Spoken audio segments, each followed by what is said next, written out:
खुलुमबाय नोंथांमोनखौ बयखौबो बरायबाय दिनै 23 जुलाइ 2023 बाराय जायो रबिबार फैदो दिननि खौरांफोरखौ बेखेवनोसै। आसाम सोरखारनि भिजिलेन्स आरो एन्टि करप्शन बिफाना गोख्रों सिग्रोमनानै धुबरी जिल्ला परिषदनिफ्राय सासे सीईओ आरो गुबुन सासे एसिस्टेन्ट DPMखौ रां लाबाय थानाय दायाव उदाङै एरेस्ट खालामनो हादों।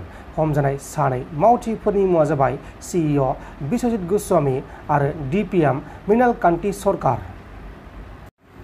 कामरुप जिल्लानि सिङाव थानाय आजारायाव पेप्सिको कम्पानियाव खामानि मावग्रा सासे सेंग्राखौ फेक्टरि सिङाव थैना थानायाव बोखांनो हादों। थैनाय सेंग्रानि मुङा जाबाय प्रणब ज्योति हाजरिका। नाथाय प्रणब ज्योति हाजरिकाखौ सोर बुथारखो ना गाव हारसिं थैखो बेखौ दासिमाव गुमुर मोनथ'नाय जायाखै।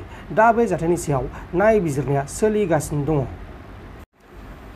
बशिष्ठ पुलिसा खानापारा फ्लाइअभारनिफ्राय गोख्रों सिग्रोमनानै सासे ड्राग्स फालांगिरिजों लोगोसे गान्जा आरो ड्राग्सबो बोखांनो हादों। हमजानाय दायनिगिरिनि मुङा जाबाय रहित 20 बोसोर बैसोनि।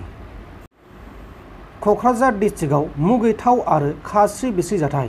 क'क्राझार डिस्ट्रिक्टनि गसाइगाव महकुमानि सिङाव थानाय सिमलतापुर पुलिस बादानि सिङाव गोलैनाय 1 नं गुगुलकाटा गामिनि साथाम दुथांफोरा सानै हिनजावसा गथ'खौ जिनाहारि खालामदों। जिनाहारि खालामग्राफोरनि मुङा जाबाय नरेश साहा, अनिल साहा आरो अक्षय साहा। दा बिसोरखौ एरेस्ट खालामनानै आयेननि बायदि साजा होनाय जासिगोन। অন্তর্গত বকুলবাটা গাঁৱত ঘটিছে। ঘটনাটো হ'ল 7-8 বছৰীয়া সৰু কিশোৰী নাবালক 7-8 বছৰীয়া সৰু কিশোৰীয়াজনীক দুজনী ছোৱালী ক্ৰমে আমাৰ ইয়াত মুছলিম সম্প্ৰদায়ৰ ছোৱালী এজনী আৰু বড়ো সম্প্ৰদায়ৰ ছোৱালী এজনীক তিনিটা নৰপিশাকে সিহঁতক এদিন কৰি 3 দিন ধৰ্ষণ কাৰ্য সংগঠিত কৰা বুলি ইতিমধ্যে আমি গম পাইছোঁ। আৰু গম পোৱাৰ পিছত আমি চিমলতাপুৰ আঞ্চলিকৰ IC ডাঙৰীয়াক আমি জনোৱাৰ পিছত IC ডাঙৰীয়া পুনৰ ইয়াত আৰু সংগঠিত হ'ব নোৱাৰে। তাৰ কাৰণে আমি অসম চৰকাৰ তথা আমাৰ প্ৰশাসনৰ ওচৰত তীব্ৰভাৱে আমি দাবী জনাইছোঁ। হেৰুৱাই পেলাইছোঁ।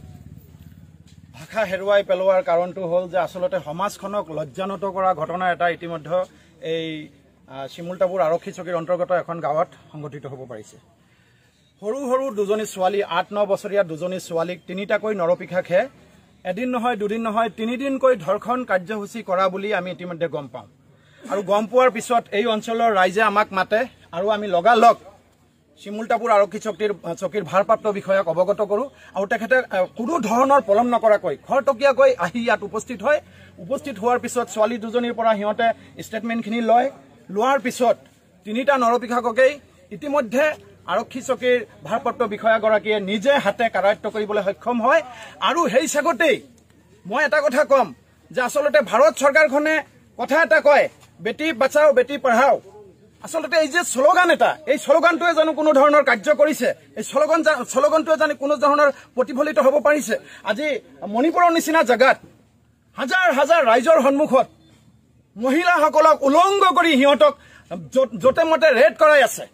তো এনেকুৱা ধৰণৰ কাৰ্য যাতে আমাৰ এই অঞ্চলবিলাকতো যাতে নহয়, যাতে হ'ব নোৱাৰে, তাৰ বীজ যাতে ইয়াত ৰোপণ নহয়, তাৰ বাবে আমি সদৌ অসম সংখ্যালঘু ছাত্ৰ ইউনিয়নৰ ফালৰ পৰা বিশেষভাৱে আৰক্ষী চকীক বা ভাৰপ্ৰাপ্ত বিষয়াগৰাকীক আমি তীব্ৰভাৱে দাবী জনাইছোঁ বা কোকৰাঝাৰ আমাৰ SP ডাঙৰীয়াক আমি দাবী জনাইছোঁ যে এনেকুৱা ধৰণৰ দোষীক তদন্তৰ জৰিয়তে কঠোৰৰ পৰা কঠোৰ শাস্তি তথা ফাঁচীৰ নিচিনা শাস্তি সিহঁতক বিহিব লাগে। তেতিয়াহে মই ভাবোঁ যে এনেকুৱা ধৰণৰ অঞ্চলত এনেকুৱা ধৰণৰ ঘটনা পুনৰাবৃত্ত নহয়। এইটোৱে আমি সদৌ অসম সংখ্যালঘু ছাত্ৰ ইউনিয়নৰ ফালৰ পৰা তীব্ৰভাৱে দাবী জনাইছোঁ। नोंथांमोन दिननि खौरांफोरा बेखिनिल'मोन। बेखिनिसिम नायनायनि थाखाय नोंथांमोननिसिम रोजा रोजा साबायखर। गोजोन्थों। एसेनोसै। जय बर' हारिनि।